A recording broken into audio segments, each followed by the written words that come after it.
Hi there. For some of you who don't know what a cabinet door is, there's a little sketch here. The rails are the horizontal part, stiles are the vertical parts, and we're going to go through a little tutorial on how to make cathedral arch raised panel doors. So first you got to do a bit of math, figure out the length of your rails. You have to know how wide your stiles are going to be. So you subtract the width of your stiles times 2, and the tongue, which is the groove that the panel fits into. In this case it's 7/16 of an inch, so you add that on both sides. So you subtract the stiles, add the tongues, and then you come up with a total. And to make our pattern, we're going to divide that in half. That way when we trace it to the template, it will be symmetrical. So I'm using a compass. I'm lining the tip of the compass up with the center of the door so that you get you don't have a funny looking circle. And I'm just kind of eyeballing this, until I like what I see. Do a smaller radius for the outside of the rail. When you flip it over, you'll see half of your cathedral arch. You cut that out with scissors, and you trace it onto your template stock, for which I used 1/4 inch plywood. You can cut that out on the bandsaw, and do a nice careful job, because you want to make it nice and smooth and have minimal sanding, which is the next step, because you can't have any burrs or anything on it. We'll be using this template for a guide for our flush trimming bit, and that way we get our pieces beautifully smooth. So I've cut out the rail pattern and the rail template. I'm adjusting the pattern here 3/8 of an inch for the panels, because the panels slide up into the rails, of course, into the groove, and there goes the piece I just cut off. I'm transferring this onto another piece of template stock to use for the arches for the panels.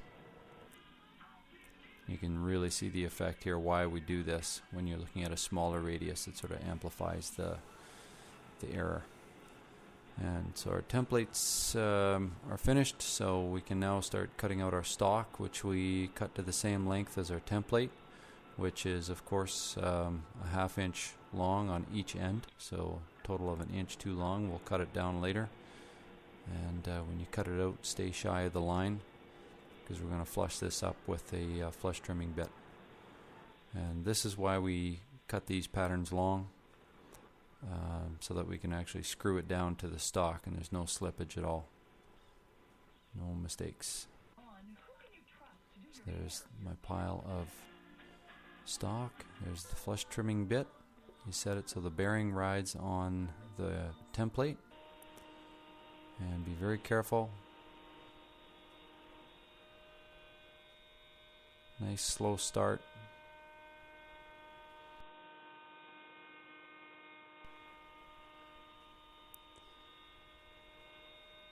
You've got to be very careful when you're finishing this cut so you don't lose any chunks of wood as it's coming back on the grain. And we're flushing up an arched panel here.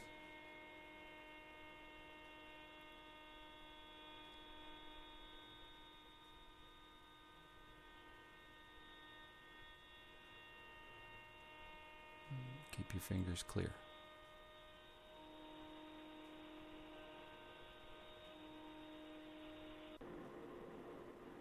Nice and smooth.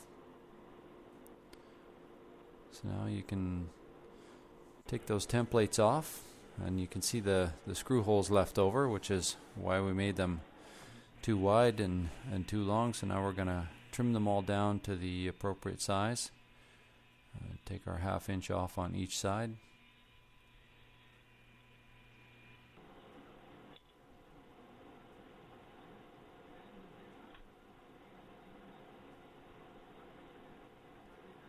Flip it over and cut the other side.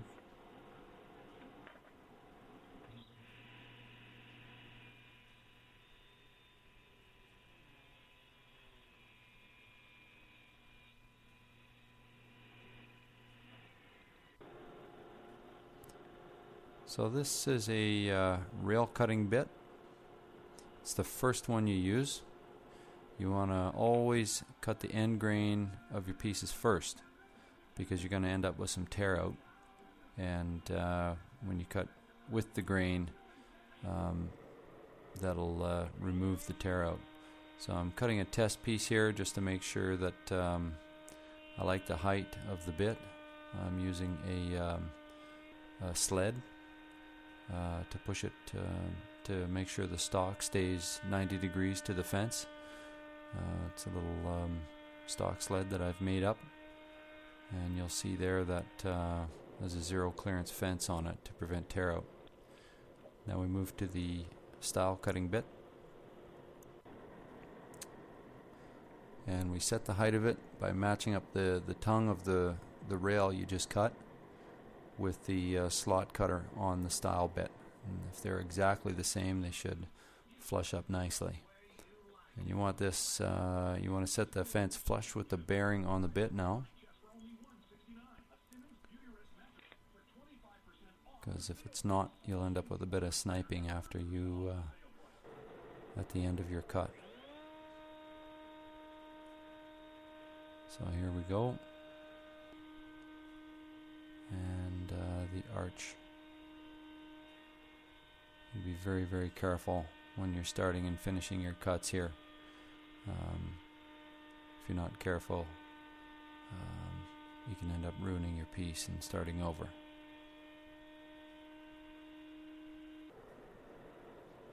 And you can see here how nicely they fit together. Beautiful. So I measure. You can do this two ways. You can measure to set the height of your panel cutting bit, or you can just slap your stock down on the table and make it the same height as the top side of your groove. Again, end grain first.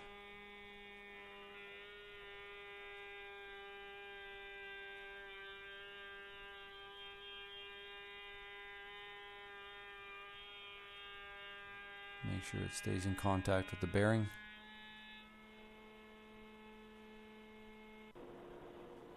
And there's the first cut. Not bad. So go ahead and cut the other three sides.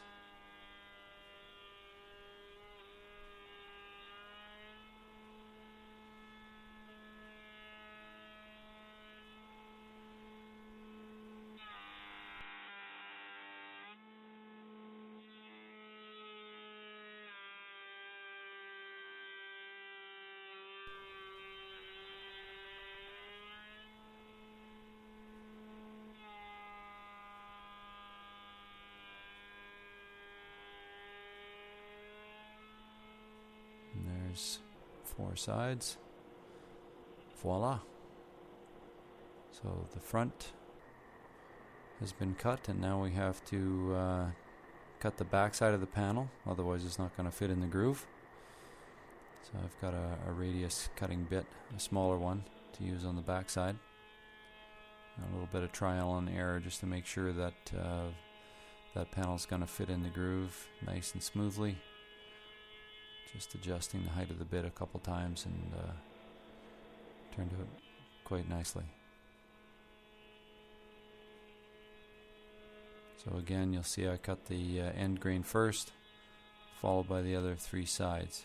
So end, side, always in that order.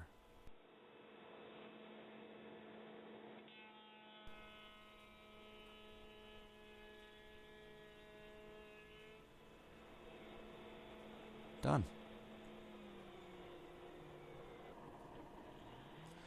So sand the panels before you assemble the doors. Just makes it a lot easier. Obviously you have to sand the curved profile by hand.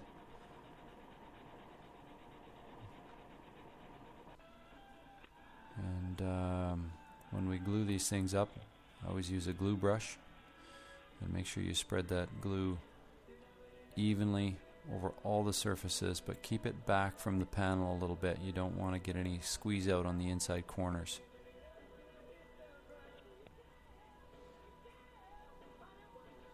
With an open grain wood like oak, you don't want tons and tons of squeeze out. We'll remove it right away once we get it clamped. We'll spread that glue evenly, and there's our squeeze out, and I just take a little chisel and there's the finished glue up. And that's the final product. Nice looking door. Thanks for watching.